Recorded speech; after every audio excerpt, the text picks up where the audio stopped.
एक ऐसी दुनिया जहां वफादारी कमजोरी हो और धोखाधड़ी काबिल तारीफ।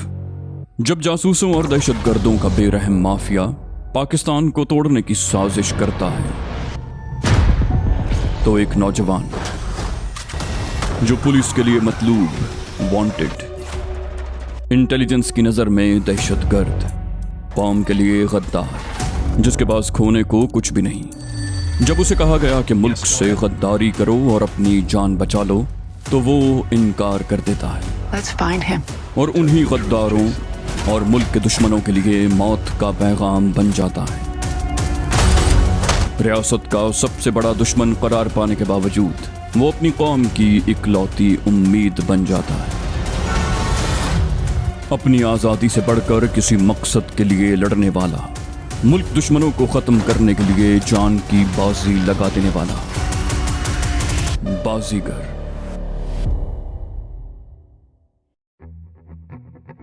मैं और तैमूर जान मोहम्मद के घर पहुंच गए थे। मैंने तैमूर से पूछा, ये जान मोहम्मद करता क्या है और तुम्हारा दोस्त कैसे बना? उसने मेरे अंदाजों की तस्दीक कर दी। बोला, जान मोहम्मद आजकल सुजुकी चला रहा है। इससे पहले ये एक लॉन्च पे था। एक दफा उसका एक दूसरे माहीगीर से झगड़ा हो गया था। जान मोहम्मद ने उसे शदीद जख्मी कर दिया। बात पुलिस तक पहुंची तो मैंने उसे पुलिस से बचा लिया, क्योंकि मैं भी अक्सर उससे काम लिया करता था। बस उस दिन से ये मेरा मुरीद है। इसे ये सुजुकी भी मैंने दिलवाई थी। इसमें भी मेरी ही गरज पोशीदा थी। मुझे एक काबिल एतमाद ड्राइवर की जरूरत थी जो मेरा माल साहिल से ला सके। ये बेचारा यही समझता है कि मैंने इस पर एहसान किया है। तैमूर ने जान मोहम्मद के बारे में तफसील से बताया। मैंने चौंक कर कहा, फिर तो बॉस इससे भी वाकिफ होगा। तैमूर ने कहा, इस किस्म के छोटे लोगों से बॉस का क्या वास्ता? इस किस्म के बेशुमार लोग हमारे लिए काम करते हैं जिन्हें सिर्फ वही जानता है जो उनसे काम लेता है। और तुम तो यूं पूछ रहे हो जैसे तुम्हारा ताल्लुक कभी तंजीम से नहीं रहा। उसी वक्त लड़का 2 गाँव तकिए और धुली हुई एक चादर लेकर आ गया। उसने फुर्ती से मैली चादर पर चादर बिछाई और तकिए रख कर बोला, अभी आप लोग आराम करें, अम्मा चाय ला रही हैं। हम चाय पीकर फारिग हुए ही थे कि जान मोहम्मद आ गया। वो वालेहाना अंदाज में तैमूर से लिपट गया और बोला, अरे तैमूर भाई, तुमको हम गरीब लोग का ख्याल कैसे आ गया? फिर उसने मुझसे भी मुसाफा किया और बोला, आप लोग ने खाना माना खाया कि नहीं? तैमूर बोला, खाना भी खा लेंगे, पहले तुम हमारी बात सुन लो। हम दोनों 2-4 दिन यहाँ रहना चाहते हैं। हमें अपने दुश्मनों से कुछ खतरा है। जान मोहम्मद ने कहा, अरे ये तुम लोग का घर है। तुम लोग 2-4 दिन नहीं 2-4 साल रहो। तुम्हारा कोई दुश्मन इधर आएगा तो उससे हम निपटेगा। तुम लोग परवाह नहीं करो, आराम से इधर रहो जब तक जान मोहम्मद जिंदा है। उस वक्त तक कोई तुम लोगों तक नहीं पहुंच सकता। हम खाने से फारिग हुए तो जान मोहम्मद के साथ तैमूर भी उठ खड़ा हुआ और बोला, जान मोहम्मद, मैं एक जरूरी काम से जा रहा हूँ, रात तक वापस आ जाऊंगा। कामरान बस यही रहेगा, इसका ख्याल रखना। ये बहुत थका हुआ है और जख्मी भी है। जान मोहम्मद ने हैरत से पूछा, आप जख्मी है? मैंने मुस्कुराकर कहा, कोई ऐसा खास नहीं, बस जरा मेरी कलाइयां झुलस गई थी। मैंने दोनों कलाइयां उसे दिखाते हुए कहा। मेरी कलाइयों की खाल उधड़ गई थी और अंदर से सफेद सफेद जिल्द दिखाई दे रही थी। जान मोहम्मद ने पुरतशवीश अंदाज में कहा, ये तो बहुत जल गया है, किसी डॉक्टर को दिखाया? तैमूर ने कहा, नहीं जान मोहम्मद, मैंने बताया ना कि हमारे दुश्मन हमारे पीछे हैं, उनमें पुलिस भी शामिल है। हम कोई खतरा मोल नहीं ले सकते। वो बोला, अच्छा, फिर हम लोग का एक बात मानो, इधर हमारी तरफ एक हकीम है, वो बहुत अच्छा इलाज करता है। हम लोग अभी उसको बुलाता है, वो दवाई दे देगा तो अभी थोड़ी देर में आराम आ जाएगा। ये कहकर उसने अपने बेटे को आवाज दी और उससे बलोची में कुछ कहा। लड़का फौरन वापस चला गया। जान मोहम्मद ने तैमूर से कहा, तुम बेफिक्र हो जाओ, हकीम के आने के बाद हम भी चला जाएगा। हमारा बेटा कासू और बीवी मेहमान का ख्याल रखेंगे। हम भी ज्यादा से ज्यादा 1 घंटे में वापस आ जाएगा। तैमूर के जाने के थोड़ी देर के बाद हकीम भी आ गया। उसने माहिराना अंदाज में मेरी जली हुई कलाइयों का जायजा लिया, मगर उसने ये नहीं पूछा कि मेरे हाथ जले कैसे।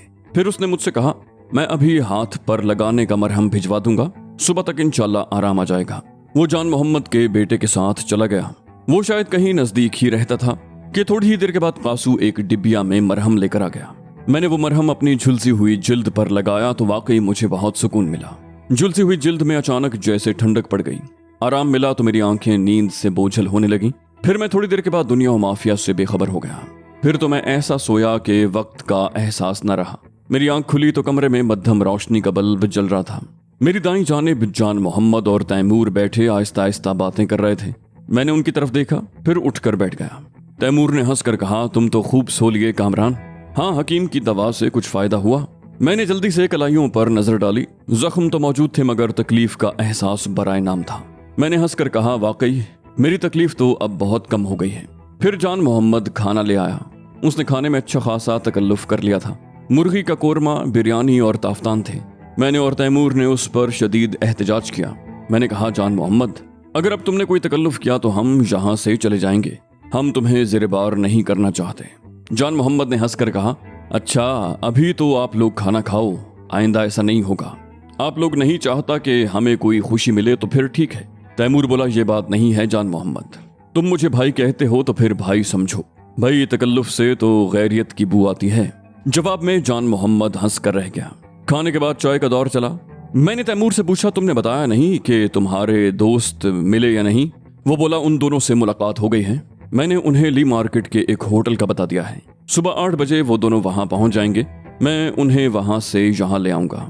मैंने तैमूर को याद दिलाया, कहा हमें इस काम के लिए एक गाड़ी की जरूरत भी होगी। तैमूर मुस्कुराकर बोला, कराची में गाड़ियों की क्या कमी है? उन सब में से क्या हमें एक गाड़ी भी नहीं मिलेगी? मैं गाड़ी भी ले आऊंगा। फिर हम लोग रात गए तक बातें करते रहे। जान मोहम्मद अलसुब बेदार होने का आदी था, इसलिए वो जल्दी सो गया। तैमूर भी थका हुआ था, इसलिए वो भी ज्यादा देर जाग न सका। मैं चूंकि दिन में खूब सो लिया था, इसलिए मुझे नींद नहीं आ रही थी। मैं काफी देर करवटें बदलता रहा। इस दौरान में 2 दफा मैंने अपनी झुलसी हुई कलाइयों पर हकीम के दिए हुए मरहम का लेप किया। फिर न जाने कब मुझे नींद आ गई। मेरी आंख खुली तो कमरे में अंधेरा था, मगर बंद दरवाजे की एक दर्ज से रोशनी की लकीर अंदर आ रही थी। कमरे में सिगरेट का धुआं फैला हुआ था। मेरी बाईं तरफ दीवार के सहारे तैमूर नीम दराज था। मैं कुशलमंदी से उठ बैठा। फिर तैमूर से पूछा, टाइम क्या हुआ है? तैमूर बोला, 11:30 बजे हैं। मैंने चौंक कर कहा, मगर तुम्हें तो 8 बजे अपने दोस्तों से मिलना था। वो बोला, मैं उनसे मिलकर आ चुका हूँ। उन्हें मैंने यहाँ का पता बता दिया है। वो जरूरी इंतजामात करके 12 साढ़े 12 बजे तक यहाँ आ जाएंगे। हाँ, मुझे ये भी मालूम हुआ है कि आज उसी जगह तंजीम की एक मीटिंग भी है जहाँ ग्लोरिया को रखा गया है। मैं चौंक उठा। कहा, ये इत्तला तुम्हें कहाँ से मिली? तैमूर ने हंसकर कहा, बस हैं मेरे कुछ जराए भी। फिर बोला, तुम जल्दी से नाश्ता करके तैयार हो जाओ, वो लोग भी आने ही वाले होंगे। नहाना चाहो तो पानी गर्म करा दूं, या फिर गली से बाहर गर्म हमाम है, वहां भी नहा सकते हो। घर की बजाय मैंने हमाम में नहाना मुनासिब समझा। तैमूर मुझे वहां छोड़ आया। मैं वापस आया तो नाश्ता तैयार था। मना करने के बावजूद जान मोहम्मद की बीवी ने खासा एहतमाम कर लिया था। हम नाश्ते से फारिग होकर बैठे थे कि दरवाजे पर दस्तक हुई। जान मोहम्मद के बेटे कासू ने तैमूर को इत्तला दी कि 2 आदमी आपको पूछ रहे हैं। तैमूर उसी वक्त उठकर चला गया। थोड़ी देर बाद वो वापस आया और कासू से बोला, कासू बेटा, हम लोग अब जाएंगे। जान मोहम्मद ने कहा था कि मेरा इंतजार करना, मगर वो अभी तक नहीं आया है। हमारी तरफ से उसे सलाम कहना। फिर उसने जेब से पर्स निकाला और 100 रुपए के 2-3 नोट निकाल कर कासू की तरफ बढ़ाए। कासू नोट लेने से हिचकिचाया तो तैमूर ने कहा, ले लो बेटा, मुझे भी तुम गैर समझते हो क्या? उसने झिझकते हुए नोट लेकर जेब में रख लिए। तैमूर ने मुझे चलने का इशारा किया। फिर कासू से बोला, भाई को भी हमारा सलाम कहना, वक्त मिला तो हम फिर किसी वक्त आएंगे। हम बाहर सहन में आए तो जान मोहम्मद की बीवी दूसरे कमरे के दरवाजे पर खड़ी थी। तैमूर ने उसका शुक्रिया अदा किया और हम लोग बाहर निकल आए। बाहर मजबूत जिस्म और दराज कद के करख्त चेहरों वाले 2 नौजवान मौजूद थे। उन दोनों ने टाइट जीन्स और चमड़े की जैकेट्स पहन रखी थी। पैरों में क्रेप सोल के मजबूत जूते थे। तैमूर ने बारी बारी उन दोनों से मेरा तारुफ करवाया। उनमें से एक अनवर था, दूसरा साजिद। मुझे साजिद ज्यादा पसंद आया। उसकी आंखों में जहानत की चमक थी और वो अपनी गुफ्तगू से पढ़ा लिखा भी लग रहा था। हम लोग वहां से मेन रोड पर आए। मेन रोड पर सफेद रंग की एक टोयोटा क्राउन मौजूद थी। साजिद ने बताया कि ये गाड़ी मेरे एक मैकेनिक दोस्त की है। गाड़ी में हर किस्म का असलहा मौजूद था। उसमें दस्ती बमों से लेकर 7mm की राइफल्स और चाइना की जदीद स्टेन गन्स भी शामिल थीं। उन दोनों की जेबों में .45 के खौफनाक रिवॉल्वर भी मौजूद थे, जिनके साथ साइलेंसर भी फिट थे। मैंने तौसीफी अंदाज में उन दोनों की तरफ देखा और गाड़ी में सवार हो गया। अभी हमारे पास 2 घंटे थे, क्योंकि तैमूर का ख्याल था कि एन मीटिंग के वक्त वहां धावा बोला जाए, वरना मुमकिन है मीटिंग के बाद वो लोग ग्लोरिया को कहीं और मुंतकिल कर दें या आज ही उसे गोली मारने का फैसला कर लें। साजिद ने तजवीज़ पेश की कि ये वक्त हम उसके घर भी गुजार सकते हैं। वो नॉर्थ कराची में रहता था। मैंने भी यही मुनासिब समझा कि वहाँ यकसुई से बैठकर मंसूबाबंदी कर लें। अनवर बोला, तैमूर भाई, अगर आप कहें तो मैं मजीद आदमियों का बंदोबस्त कर लूँ। मीटिंग की वजह से बॉस ने भी वहाँ गार्ड्स की पूरी फौज खड़ी कर दी होगी। अनवर की बात पर मैं चौंक उठा। मैंने सख्त लहजे में पूछा, तुम क्या जानो बॉस को। मेरा हतक आमेज लहजा उसे गरां गुजरा। उसका रंग सुर्ख हो गया और होंठ भिंच गए। उसने एक नजर तैमूर की तरफ देखा, फिर बोला, मैंने कब दावा किया है कि मैं बॉस को जानता हूँ। उसका तस्करा तो मैंने तैमूर भाई से सुना है और इतनी मर्तबा सुना है कि उसे देखने की ख्वाहिश पैदा हो गई है। मेरे कशीदा आसाब ढीले पड़ गए और मैंने उससे कहा, सॉरी, मैं अपने रवैये की माफी चाहता हूँ। दरअसल मैं इतने जहनी दबाव में मुब्तला हूँ कि बाज़ औक़ात मेरा जहन काम नहीं करता। अब तुमने बॉस का नाम लिया तो मुझे ये ख्याल पैदा हुआ कि शायद तुम्हारा ताल्लुक भी तंजीम से है। असल में मैं अब तंजीम के किसी और शख्स पर एतबार करने को तैयार नहीं हूँ। साजिद ने कहा, कामरान भाई, आप इतनी टेंशन में रहेंगे तो मसला कैसे हल होगा। तमाम फिक्रों को जहन से झटक दें और पुरसुकून हो जाएं, वरना ग्लोरिया को आज़ाद कराने की बजाय आप खुद ही उनके जाल में फंस जाएंगे। फिर वो जरा तवक्कुफ के बाद हंसकर बोला, अब ये मत पूछिएगा कि मैं ग्लोरिया को कैसे जानता हूँ। तैमूर भाई ने ही मुझे ग्लोरिया के बारे में बताया था कि उसे रिहा करवाना है। मैंने जवाब देने के लिए मुंह खोला, लेकिन फिर सख्ती से होंठ भींच लिए। उसकी बात ठीक थी। ज़हनी तौर पर टेंशन में मुब्तला होकर मैं कुछ भी नहीं कर सकता था। हम वहां से साजिद के घर पहुंचे। मैंने अनवर की तजवीज़ को मुस्तरद कर दिया कि हमें मजीद कुछ आदमियों का बंदोबस्त करना चाहिए। मैं ज्यादा भीड़ भाड़ का कायल नहीं था। हम सब ने आइंदा की मंसूबाबंदी की और साजिद के घर से गर्मा गर्म चाय पीकर उठ खड़े हुए। अब हमारा रुख डिफेंस की तरफ था। तैमूर बहुत बर्क रफ्तारी से गाड़ी चला रहा था। उसके दोनों साथी पिछली नशिस्त पर थे। वो दोनों इतने खामोश थे, ऐसा लग रहा था जैसे पिछली सीट पर पत्थर के बुत रखे हों। एक लम्हे को मेरे दिल में न जाने ये ख्याल आया कि मुमकिन है तैमूर ने इस बहाने मुझे जाल में फांसा हो और अब मुझे बॉस की तरफ ले जा रहा हो। उसने अपने दोनों साथियों को शायद इसलिए साथ लिया था कि ऐन वक्त पर मैं मज़ाहमत करूं तो वो लोग आसानी से मुझ पर काबू पा लें। ये दोबारा गिरफ्तारी का तसव्वुर ही इतना हौलनाक था कि मैं लरस कर रह गया। इस मर्तबा बॉस सिर्फ इतना करता कि कानून नाफिज करने वाले किसी इदारे को मेरी मौजूदगी की इत्तला कर देता। कानून की नजरों में तो मैं यूं भी दहशतगर्द और गैर मुल्की एजेंट था। फिर वो लोग मुझे इतनी अजियतें देते कि मैं कुछ बोलने से पहले ही मर जाता। ये ख्याल आते ही मेरा जहन माऊफ हो गया और मैंने वहशतज़दा लहजे में कहा, गाड़ी रोको तैमूर। उसके साथ ही मैंने गैर महसूस तरीके से अपना मशीन पिस्टल निकाल लिया। तैमूर ने घबराकर एकदम ब्रेक दबा दिया। टायरों की वजह से खासी जोरदार आवाज पैदा हुई। मैं बुरी तरह डैशबोर्ड से टकरा गया। तैमूर ने बौखलाकर पूछा, क्या हुआ कामरान? मैंने सर्द लहजे में पूछा, तुम मुझे कहाँ ले जा रहे हो?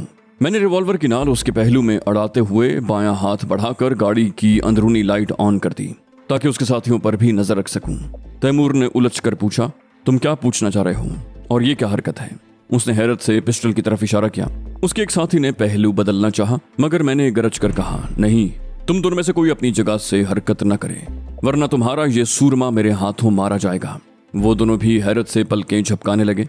मैंने चीख कर कहा, तुम दोनों अपने हाथ सर पर रख लो।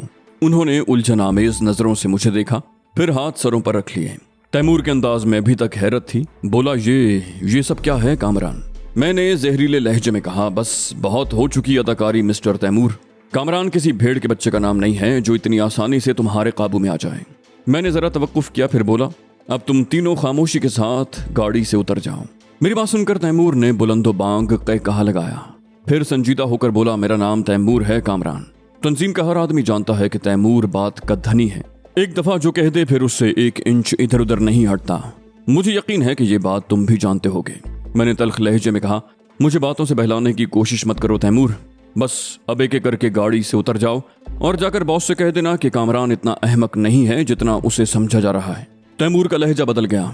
आर यू सीरियस कामरान, या फिर ये तुम्हारे मजाक का कोई और अंदाज है? मैंने मशीन पिस्टल की नाल उसके पहलू में अड़ाते हुए कहा, मैं बिल्कुल सीरियस हूं और अब मजीद कुछ नहीं सुनूंगा। तैमूर को भी अचानक गुस्सा आ गया। बोला, तुम क्या समझते हो खुद को? मैं तुम्हें फांसने के लिए इतना लंबा चक्कर चलाऊंगा? अगर तुम्हें फांसना होता तो ललकार कर पकड़ता। फिर वो बिफर कर बोला, और तुम्हारे लिए तो मैं अकेला ही काफी हूँ। बहरहाल तुम कहते हो तो मैं उतर जाता हूँ। ये कहकर उसने अपनी तरफ का दरवाजा खोला और बाहर निकलना चाहा, मगर मैंने उसे रोक दिया और डपट कर बोला, पहले अपने इन गोरीलों को उतरने दो, तुम बाद में उतरोगे। तैमूर ने अपने दोनों साथियों को नीचे उतरने का हुक्म दिया तो वो बिला चूं चरा गाड़ी से उतर गए। मैंने उन दोनों को हुक्म दिया, पीछे देखे बगैर सीधे चलते जाना, मुड़कर देखा तो कभी चलने के काबिल नहीं रहोगे। तैमूर ने भी मेरी बात दोहराई तो वो दोनों बगैर कुछ कहे सामने की समत चल दिए। मैंने दुरुस्त लहजे में कहा, अब तुम भी उतरो। उस वक्त न जाने मुझे क्या हो गया था, मेरा जहन कुछ सोचने समझने के काबिल नहीं रहा था। तैमूर ने झटके से गाड़ी का खुला हुआ दरवाजा पूरा खोल दिया। फिर उसने अचानक बाहर की तरफ छलांग लगा दी, मगर साथ ही वो झटके से मेरा पिस्टल भी ले गया। मैंने गलत जगह और गलत वक्त का इंतखाब किया था। फिर इससे पहले कि मैं संभलता, तैमूर गरज कर बोला, अब हरकत मत करना कामरान, वरना खोपड़ी उड़ा दूंगा। मैं अपनी जगह साकित होकर रह गया। तैमूर ने अपने साथियों को आवाज देकर वापस बुलाया। वो लोग ज्यादा दूर नहीं गए थे। तैमूर की आवाज पर वो दोनों झपट कर वापस आ गए। मैंने देखा उन्होंने अपने .45 के लंबी नाल वाले खौफनाक रिवॉल्वर निकाल लिए थे, जो साइलेंसर की वजह से मजीद खौफनाक लग रहे थे। हम ऐसी जगह खड़े थे जहां ट्रैफिक बराए नाम थी। डिफेंस का इलाका शुरू हो चुका था। कभी कभी किसी बंगले के गेट से कोई इक्का दुक्का कार निकल कर सड़क पर आ जाती थी, या फिर मुखालिफ समत से कोई गाड़ी सन्नाटे से धूल उड़ाती गुजर जाती। उन दोनों ने रिवॉल्वर कुछ ऐसे अंदाज में पकड़ रखे थे कि वो सड़क से गुजरने वाली गाड़ी से पहली नजर में दिखाई नहीं दे सकते थे। तैमूर ने भी मशीन पिस्टल जैकेट की जेब में रख लिया था, मगर मुझे यकीन था कि उसका रुख मेरी तरफ होगा। अनवर ने दुरुस्त लहजे में कहा, अब तुम खामोशी से बाहर आ जाओ, वरना तुम तो सिर्फ धमकी ही देते हो, हम गोली मार भी देते हैं। मैं बेबसी से होंठ काटता हुआ बाहर निकल आया। तैमूर ने गाड़ी के दरवाजे बंद किए, कलाई पर बंधी हुई घड़ी में वक्त देखा, फिर साजिद से मुखातिब हुआ, इसे सामने वाले ज़ेरे तामीर बंगले में ले चलो। मैंने देखा वहां एक बंगले का स्ट्रक्चर खड़ा था। मालिक ने तामीर किसी वजह से रोक दी थी। मुझे यकीन हो गया कि तैमूर मुझे गोली मारकर बॉस को इत्तला दे देगा कि कामरान की लाश फलां जगह पड़ी है, चाहो तो अपनी आंखों से देख लो। मुझे अपनी हिमाकत पर रह रह कर अफसोस हो रहा था। मुझे उन लोगों पर शुबा हो ही गया था, तो बातों में वक्त जाया करने की बजाय उन्हें गोली मार देनी चाहिए थी। मगर अब क्या हो सकता था, अब बाजी पलट चुकी थी। ज़ेरे तामीर बंगले के आहनी फाटक में जंग खूरदा सा एक ताला झूल रहा था। उस ताले से भी अंदाजा हो रहा था कि मकान की तामीर काफी अरसे से रुकी हुई है। अनवर ने इधर उधर देखा, फिर तेजी से बंगले की बाउंड्री वॉल फलांग कर अंदर कूद गया। फौरन ही उसने आहनी फाटक का झेली दरवाजा अंदर से खोल दिया। साजिद और तैमूर ने मुझे अंदर दाखिल होने का इशारा किया। जब मैं अंदर दाखिल हो गया तो उन दोनों ने अंदर आकर फुर्ती से दरवाजा बंद कर दिया।